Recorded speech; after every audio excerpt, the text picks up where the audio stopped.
নমস্কাৰ, এই মুহূৰ্তত আহি পৰিছে ৰাজ্যখনৰ বাবে ৰাতিপুৱাৰ কেইবাটাও বিগ ব্ৰেকিং নিউজ। আজি 12 জুন। অসমৰ লগতে ভাৰতৰ বিভিন্ন প্ৰান্তৰ পৰা এনেধৰণৰ খবৰসমূহ নিতৌ চাবৰ কাৰণে চেনেলটো ছাবস্ক্ৰাইব কৰি ভিডিঅ'টোত এটা লাইক কৰি দিব। এই মুহূৰ্তত জনাই আছো এটা ব্ৰেকিং নিউজ। আজিও উৎকট গৰম, ৰাজ্যৰ ভিন্ন প্ৰান্তত গৰমে দহিছে। উৎকট গৰমত সহ্য কৰিব নোৱাৰি 15 গৰাকীকৈ ছাত্ৰী ঢলি পৰিছে আৰু তাৰ পাছতেই বিদ্যালয়খনত হাহাকাৰ। এই মুহূৰ্তত জনাই আছো এটা ব্ৰেকিং নিউজ। ৰাজ্যত তাপমাত্ৰা বৃদ্ধি পাইছে। আজি ভিন্ন প্ৰান্তত হাহাকাৰ, কিয়নো উষ্ণতাপ অতিমাত্ৰা বৃদ্ধি পাইছে। অসহ্য গৰমৰ পাছতেই ৰাজ্যৰ এখন বিদ্যালয়ত হাহাকাৰ পৰিস্থিতি। অসহ্য গৰমৰ পাছতেই গৰম সহ্য কৰিব নোৱাৰি ঢলি পৰিছে 15 গৰাকীকৈ ছাত্ৰ ছাত্ৰী। এটা বিগ নিউজ জনোৱাৰ চেষ্টা কৰিছো। NCCৰ প্ৰশিক্ষণত চলি থকাৰ সময়তেই ঢলি পৰিছে ছাত্ৰ ছাত্ৰীসকল। এটা বিগ নিউজ। ছাত্ৰ ছাত্ৰী কেইজনক ততাতৈয়াকৈ হস্পিটেলত ভৰ্তি কৰা হৈছে। কলাইগাঁও মডেল হস্পিটেলত ভৰ্তি কৰোৱা হৈছে। কলাইগাঁৱৰ জৱাহৰ নবোদয় বিদ্যালয়ত NCCৰ কেম্প চলি থকাৰ সময়তেই এই ভয়ংকৰ ঘটনা সংঘটিত হৈছে বুলি জানিব পৰা গৈছে। আন এটা খবৰ হৈছে গুগল পে, ফোন পে ব্যৱহাৰকাৰীৰ বাবে অত্যন্ত এটা ডাঙৰ খবৰ আহি পৰিছে। 30 জুনৰ পৰা সলনি হ'ব লেনদেনৰ প্ৰক্ৰিয়া, লেনদেনৰ নিয়ম। এটা বিগ ব্ৰেকিং এই মুহূৰ্তত জনোৱাৰ চেষ্টা কৰিছো। গুগল পে, ফোন পে ব্যৱহাৰকাৰী যদি আপুনি কৰি আছে তেন্তে এই খবৰটো এটাকৈ শ্বেয়াৰ কৰক, কিয়নো 30 জুনৰ পৰা কেইবাটাও নিয়মৰ সাল সলনি কৰা হৈছে। গুগল পে, ফোন পে ব্যৱহাৰকাৰীৰ বাবে ডাঙৰ খবৰ আহি পৰিছে। এটা বিগ নিউজ। 30 জুনৰ পৰা UPI লেনদেনত সলনি হ'ব বহুকেইটা নিয়ম। ডাঙৰ খবৰ এই মুহূৰ্তত জনোৱাৰ চেষ্টা কৰিছো। 30 জুনৰ পৰা UPI লেনদেনত সলনি হ'ল বহুকেইটা নিয়ম।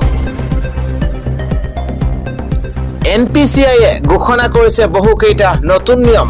এতিয়াৰে পৰা ধনৰ লেনদেনৰ সময়তে ধন লাভ কৰা একাউণ্টৰ গৰাকীৰ প্ৰকৃত নাম উপলব্ধ হ'ব। লেনদেনত হোৱা দুৰ্নীতি ৰোধৰ বাবেই অনা হৈছে এই নতুন নিয়ম। এটা বিগ ব্ৰেকিং জনোৱাৰ চেষ্টা কৰিছো। ইয়াৰ পূৰ্বে ফোনত যি নামত ছেভ কৰি ৰখা হৈছিল সেই নামতে দেখা পোৱা গৈছিল, কিন্তু এতিয়াৰে পৰা ধন লাভ কৰা লোকজনৰ বেংক একাউণ্টত থকা নামহে দেখা পোৱা যাব। ইয়াৰ দ্বাৰা প্ৰকৃত গৰাকীয়ে ধন লাভ কৰিছে নে নাই সেয়া নিশ্চিত কৰা হ'ব। ধন পঠিওৱা ব্যক্তিয়ে নিশ্চিত হ'ব পাৰিব প্ৰকৃততে যিজনলৈ ধন পঠিওৱা হৈছে তেওঁ লাভ কৰিলে নে নাই। এইদৰে গুগল পে আৰু ফোন পে ব্যৱহাৰকাৰীৰ বাবে অত্যন্ত ডাঙৰ খবৰ আহি পৰিছে। আন এটা খবৰ হৈছে গোৱালপাৰাত উৎকট গৰমত এগৰাকী লোকৰ মৃত্যু হৈছে। ধৃত যুৱকজন চিধাবাৰী ৰনুৱাৰ নকিবুজ জামান মাটিয়া থানাৰ দৈনিক বজাৰত এখন হোটেলত সোমাইছিল পানী খাবলৈ। জানিব পৰা মতে মৃত যুৱকজন হৈছে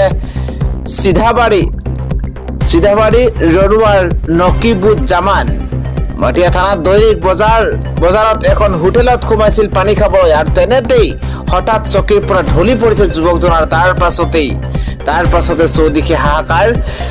আৰক্ষীয়ে মৰণোত্তৰ পৰীক্ষাৰ বাবে মৃতদেহ প্ৰেৰণ কৰিছে চিকিৎসালয়ত।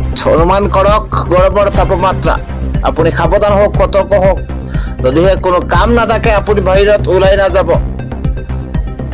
এজন যুৱকৰ ইতিমধ্যে মৃত্যু হৈছে, হঠাৎ মৃত্যু হৈছে, ঢলি পৰিছে, লগে লগে মৃত্যু হৈ গৈছে। আন এটা বিগ ব্ৰেকিং নিউজ হৈছে এইবাৰ কাছাৰতেই 13 গৰাকী বাংলাদেশীক আটক কৰা হৈছে। ৰাজ্যৰ ভিন্ন প্ৰান্তত বাংলাদেশী অভিযানৰ মাজতেই এইবাৰ কাছাৰৰ পৰা আহিছে এটা খবৰ, কিয়নো কাছাৰত পুনৰ 13 গৰাকী বাংলাদেশীক আটক কৰা হৈছে। আৰু বিগ ব্ৰেকিং জনোৱাৰ চেষ্টা কৰিছো। 13 গৰাকী বাংলাদেশীক ইতিমধ্যে গ্ৰেপ্তাৰ কৰা হৈছে। কাটিগড়া, কালান আৰু জালালপুৰৰ পৰা আটক কৰা হৈছে বাংলাদেশী কেইটাক। ডাঙৰ খবৰ এই মুহূৰ্তত। কাঠিগড়াৰ ভাৰত বাংলাদেশ সীমান্তৰে বাংলাদেশলৈ যোৱাৰ পৰিকল্পনা কৰিছিল। অবৈধভাৱে ভাৰতত প্ৰৱেশ কৰি দীৰ্ঘদিন আছিল ভাৰতত। এটা বিগ ব্ৰেকিং জনোৱাৰ চেষ্টা কৰিছো। কাছাৰত পুনৰ বাংলাদেশীক আটক কৰা হৈছে। 13 বাংলাদেশী আটক কৰিছে আৰক্ষীয়ে।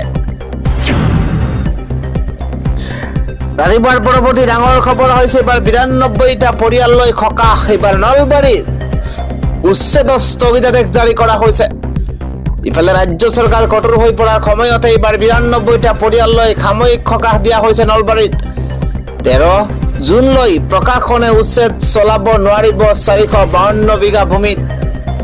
বিগ ব্ৰেকিং এই মুহূৰ্তত জনোৱাৰ চেষ্টা কৰিছো। উচ্চ ন্যায়ালয়ে জাৰি কৰিছে বিশেষ নিৰ্দেশনা। প্ৰশাসনে বান্ধি দিয়া ৭ দিনৰ সময় উকলাৰ পাছতেই পুনৰ ন্যায়ালয়ৰ কাষ চাপিছে উচ্ছেদিত। সমগ্ৰ বিষয়ৰ সন্দৰ্ভত প্ৰশাসনক পুনৰ তদন্তৰ নিৰ্দেশনা ন্যায়ালয়ৰ। এটা ডাঙৰ খবৰ এই মুহূৰ্তত জনোৱাৰ চেষ্টা কৰিছো। পৰৱৰ্তী শুনানি নিদিয়া পৰ্যন্ত প্ৰশাসনে ৯২টা পৰিয়ালক কৰিব নোৱাৰিব উচ্ছেদ, যাৰ বাবে সকাহ লাভ কৰিছে উচ্ছেদিতই। উচ্ছেদৰ জাননীৰ পাছতে নলবাৰীৰ বৰক্ষেত্ৰীৰ বকৰিকুছিৰ বেদখলকাৰীৰ মাজত লাগিছে হাহাকাৰ। আৰু কংগ্ৰেছ চৰকাৰৰ সময়তে ডক্টৰ বৰ্মনে ভূমি পট্টা দিয়া হ'ব বুলি দিছিল প্ৰতিশ্ৰুতি। গৰাখহনীয়াৰ বাবেহে চৰকাৰী ভূমি দখল কৰা হৈছিল বুলি দাবী কৰিছে বেদখলকাৰীয়ে। চৰকাৰী নিৰ্দেশনাৰ বিপৰীতে উচ্চ ন্যায়ালয়ৰ দ্বাৰস্থ হৈছে ১৩টাকৈ পৰিয়াল আৰু ৯২টাকৈ পৰিয়াললৈ সাময়িক সকাহ দিছে। আন এটা ভাল খবৰ হৈছে উৎকট গৰমৰ পৰা সকাহ পাব ৰাজ্যবাসীয়ে। নিশালৈ আহি আছে নেৰানেপেৰা বৰষুণ। উৎকট গৰমৰ পৰা সকাহ পাবলৈ নিশালৈ প্ৰচণ্ড বৰষুণৰ সম্ভাৱনা। বহুকেইখন জিলাত প্ৰবল বৃষ্টিপাতৰ সম্ভাৱনা প্ৰকট হৈ উঠিছে। ১৪খনকৈ জিলাত বৰষুণ হোৱাৰ সম্ভাৱনা আছে। ইফালে বৰষুণ বজ্ৰপাত ধুমুহাৰ আগজাননী প্ৰদান কৰা হৈছে ১৪খনকৈ জিলাত। উজনিৰ পৰা নামনিলৈ জিলাই জিলাই হ'ব বৃষ্টিপাত। তিনিচুকীয়া, ডিব্ৰুগড়, চৰাইদেউ, শিৱসাগৰৰ লগতে পশ্চিম কাৰ্বি আংলং, বিশ্বনাথ, গোৱালপাৰা, ধুবুৰী, দক্ষিণ শালমৰা, মানকাছাৰ, কোকৰাঝাৰ, ডিমা হাছাও, কাছাৰ, শ্ৰীভূমি, হাইলাকান্দি জিলালৈ বৃষ্টিপাতৰ আগজাননী প্ৰদান কৰা হৈছে। বৃষ্টিপাতৰ লগতে ৪০ কিলোমিটাৰ বেগত এই ১৪ জিলাত বলিব প্ৰচণ্ড গতিত ধুমুহা। উৎকট গৰমৰ পৰা সকাহ পাবলৈ নিশালৈ প্ৰবল বৃষ্টিপাতৰ সতৰ্কবাণী জাৰি কৰিছে বতৰ বিজ্ঞান কেন্দ্ৰই।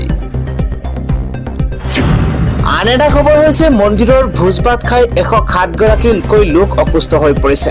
খাদ্য বিষক্ৰিয়াৰ বাবে সংকটজনক অৱস্থাত ৭জনক চিকিৎসালয়ত ভৰ্তি কৰোৱা হৈছে। তামিলনাডুৰ এটা মন্দিৰত প্ৰসাদ খাই অসুস্থ হৈ পৰিছে অসংখ্য ভক্ত। খাদ্য বিষক্ৰিয়াৰ বাবে কমেই ১০৭গৰাকী লোক চিকিৎসালয়ত ভৰ্তি কৰোৱা হৈছে। ৰাজ্যৰ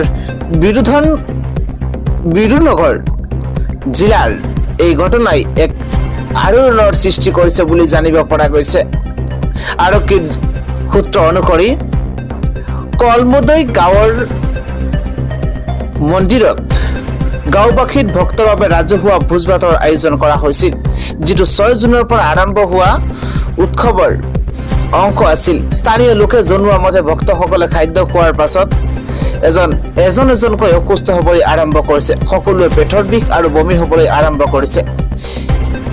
কেইবাগৰাকী লোকে চেতনা হেৰুৱাই পেলাইছে। প্ৰথম অৱস্থাত ৰোগীসকলক স্থানীয় স্বাস্থ্য কেন্দ্ৰলৈ লৈ যোৱা হৈছে আৰু পিছত শাৰীৰিক অৱস্থাৰ অৱনতি ঘটাত জিলা চিকিৎসালয়ত ভৰ্তি কৰোৱা হৈছে। ১০৭গৰাকীকৈ ৰোগীৰ ভিতৰত ৫৫জন মহিলা আৰু ১১গৰাকী শিশু আছিল আৰু ৭জনৰ অৱস্থা সংকটজনক আৰু জৰুৰীকালীন বিভাগত চিকিৎসালয়ত ভৰ্তি কৰোৱা হৈছে।